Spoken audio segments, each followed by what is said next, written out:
جی अस्सलाम वालेकुम दोस्तों। आज की जो वीडियो है इसमें हम आपको बताएंगे कि अगर आपको बैड थॉट्स आते हैं, हर वक्त सेक्स के बारे में आपका माइंड लगा रहता है, आप नमाज़ पढ़ने के लिए जाते हैं या और कोई काम करने की कोशिश करते हैं, लेकिन आपका जो जहन है वो दूसरे कामों की तरफ लगा रहता है, सेक्स सेक्स हर वक्त जहन के ऊपर सवार रहता है, तो इसका इलाज क्या है?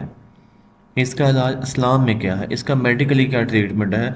तो हम डॉक्टर समीना शाह से हम ये सवालात जो हैं वो पूछते हैं और वो इसका आंसर देंगे बड़े ही अच्छे अंदाज के साथ है कि इन थॉट्स का, इन ख्यालात का जो हर वक्त आपके जहन पे सवार रहते हैं, आपको कोई काम नहीं करने देते, तो इसका इलाज क्या है? और इतने ज़्यादा मैसेज इसके बारे में कर करके ये आंसर इसका पूछते हैं।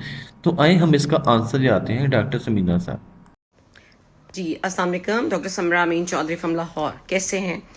आज मैंने आप लोगों का जो मैंने अपनी एक व्लॉग बनाया था ऑन हाइपर सेक्सुअल थॉट्स, उसके बाद से लेके उसको 3 महीने हो गए हैं। डेली मुझे मल्टीपल मैसेजेस हैं, हंड्रेड्स एंड थाउजेंड्स में ये मैसेजेस आ चुके हैं कि जी मेरे जहन में यही ख्यालात रहते हैं, तो इसका इलाज करते हैं।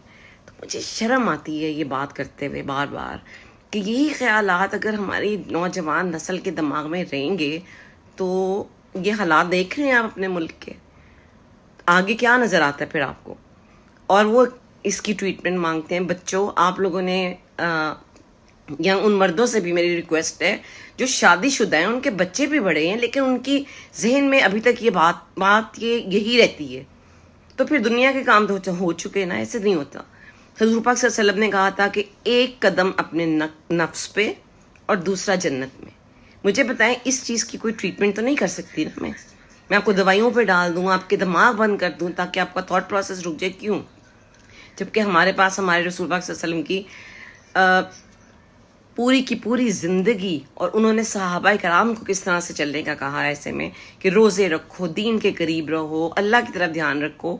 मैं आइंदा कोई मुझे प्लीज़ ये मैसेज मत करे कि मैडम मेरे साथ भी यही मसला है, मुझे इसकी दवाई दें।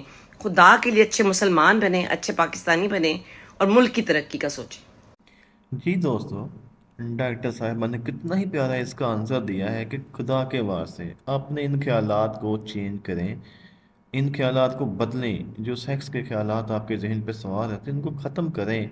इसके अलावा और कोई काम नहीं दुनिया के अंदर करने के लिए कि सिर्फ एक सेक्स ही रह गया है जिसको करना है। जैसे कि हमारे प्यारे नबी से ने फरमाया कि एक कदम बंदे का नफ्स के ऊपर होना चाहिए, फिर बंदा कोई काम कर सकता है। जब नफ्स बंदे का खुला घूमेगा ना, तो फिर बंदा सेक्स एक दफ़ा करे, दो दफ़ा कर ले, एक शादी कर ले, वो बंदा खुश ही नहीं हो सकता, वो कभी राज़ी नहीं हो सकता, उसका कभी जो ज़मीर है वो मुतमिन ही नहीं हो सकता जब तक वो इन ख्यालात को अपने जहन से नहीं निकालेगा। तो खुदा के लिए इन ख्यालात को बदलें, इन ख्यालात को जहन से निकालने की कोशिश करें ताकि आपकी ज़िंदगी बने। अपने घर वालों का सोचें, अपने बहन भैया को सोचें, आप अपने बच्चों के बारे में सोचें। और अगर आपका इतना दिल करता है तो एक शादी कर लिया तो एक दो शादियाँ और कर लें, लेकिन अगर आपकी जेब इजाज़त देती है। लेकिन ये ख्यालात फिर भी ख़त्म नहीं होंगे, इसका मेडिकली कोई ट्रीटमेंट नहीं है। इसका ट्रीटमेंट सिर्फ इस्लाम में है कि अपना जो पाँव है वो नफ्स के ऊपर रखें और फिर कोई काम करने की कोशिश करें। अल्लाह ताला हमें ऐसे ख्यालात से बचाए, आमीन।